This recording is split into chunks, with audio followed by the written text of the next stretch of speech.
करके शिक्षा आयोग ने जैसे तैसे करके 2022 वाला टीजीटी पीजीटी का पेपर कराया। हालांकि उस पर बात नहीं करते क्योंकि उसको लेकर तमाम पीजीटी के अलग अलग सब्जेक्ट्स के अकॉर्डिंग अगर मैं बात करूं तो इस बात पर बात चल रही है कि हमारे साथ धांधली हुई है।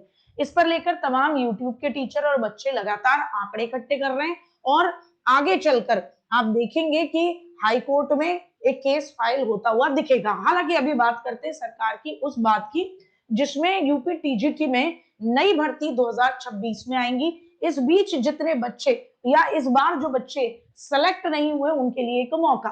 तो देखिए 23,775 पद मिलेंगे मिड जुलाई तक, ज्यादा से ज्यादा मिड जुलाई तक आपको फॉर्म देखने को मिलेगा। अधियाचन जारी हो चुका है, नई नियमावली से भर्ती होगी। अब इसमें एक विरोध भी हो रहा है, नई नियमावली में क्या है मैं आपको बताती हूँ।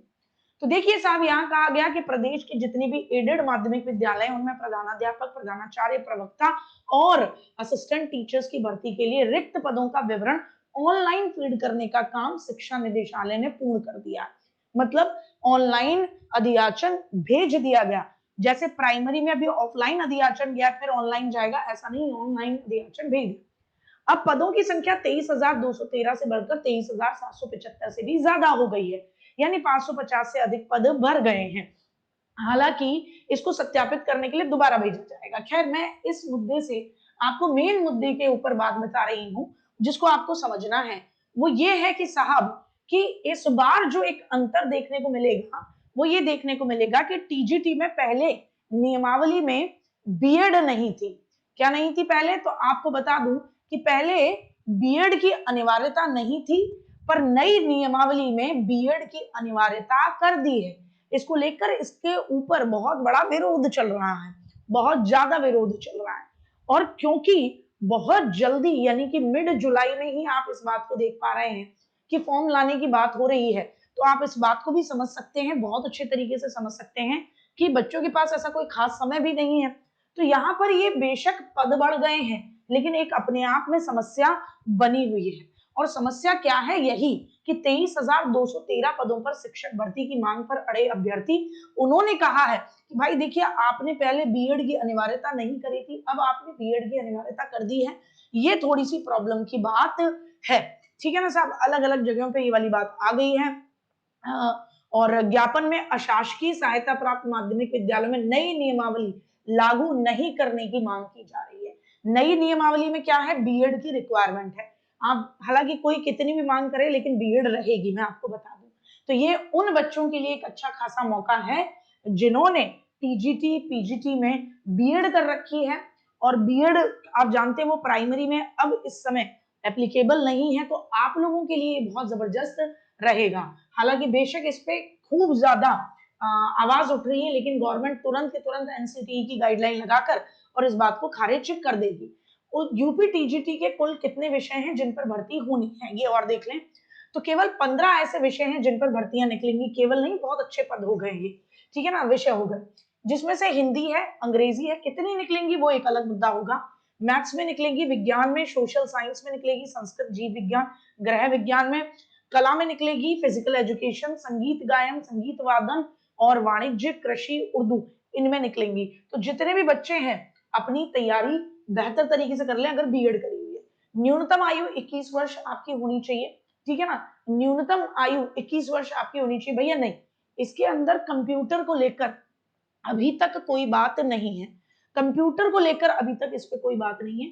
आयु सीमा 21 वर्ष होनी चाहिए। अधिकतम आप जानते हैं 60 वर्ष तक, यानी ऊपर लिमिट कोई नहीं है। शैक्षणिक सभी सामान्य विषयों के लिए भारत में आपने किसी भी मान्यता प्राप्त यूनिवर्सिटी से ग्रेजुएशन किया हो उस विषय में, और साथ में किसी अच्छे डिग्री कॉलेज से बीएड कर रखी हो या समकक्ष डिग्री। शारीरिक शिक्षा, संगीत, कला जैसे कुछ विषयों में अलग ये डिप्लोमा मांगते हैं, अलग सर्टिफिकेट मांगते हैं आपकी, जिसकी जानकारी ये खुद देंगे। जैसे सामाजिक विज्ञान में बात करूं तो कोई 2 सब्जेक्ट आपके पास होने चाहिए। कब? ग्रेजुएशन के लेवल पे, हिस्ट्री, भूगोल, नागरिक शास्त्र और अर्थशास्त्र में से। विज्ञान में ग्रेजुएशन बीएससी पर फिजिक्स, केमिस्ट्री का अध्ययन अनिवार्य मांगते हैं। बायोलॉजी में बीएससी पर जूलॉजी और बॉटनी का अध्ययन अनिवार्य है।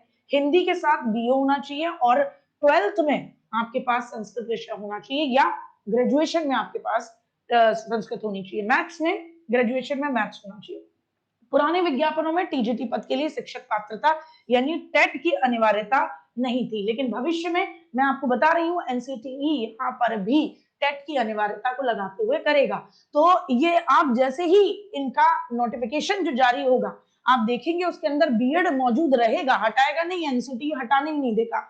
और साथ ही साथ क्या और रहेगा, ये और रहेगा देखने को, आपको देखने को मिलेगा कि भाई देखो यहाँ पर अब टेट की अनिवार्यता भी रख दी है। हाँ, हो सकता है कि दबाव के चलते इसके अंदर बीटीसी वालों को, टीजीटी में बीटीसी वालों को मौका मिल जाए, क्योंकि टीजीटी का मतलब क्या होता है, टीजीटी में हमारे स्कूलों में 6ठी से लेकर 10वीं तक के जितने भी स्कूल होते हैं उनको टीजीटी में डाल देते हैं। स्पेसिफिकली वो 9 10th के या 8th क्लास से ऊपर का मामला नहीं होता। तो माइट भी पॉसिबल कि 6ठी से लेकर 8वीं तक में तो बीटीसी वाले इधर भी पढ़ा रहे हैं अपने बिहार में, तो माइट भी पॉसिबल कि बीटीसी को मौका मिले। मेरी बात को ध्यान से सुनना, ये तो तभी पता लगेगा जब ये नोटिफिकेशन निकालेंगे, लेकिन मिल जाएगा, ये भी हो सकता है।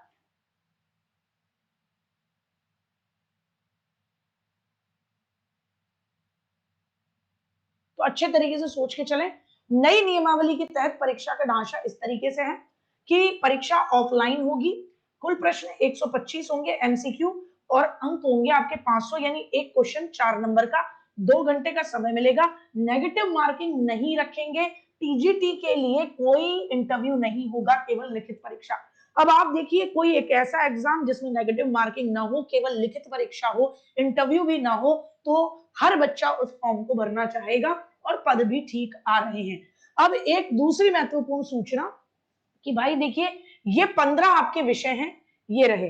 अब हम इनमें से मोस्टली के लिए इस बार आपके लिए बैच लेकर आएंगे। आप लगातार हमसे कह रहे थे कि टीजीटी पीजीटी के एग्जाम्स के लिए भी लेकर आइए, तो विशेष बढ़िया टीम के साथ इनमें से मोस्टली विषयों के लिए आपको क्या देखेंगे, टीजीटी के बैचेस आपको एनरोल करने का मौका मिलेगा। इनमें से मोस्टली विषय में हम आपके लिए बैच को एनरोल करेंगे और मिड जुलाई तक आपका नोटिफिकेशन आपको देखने को मिल जाएगा।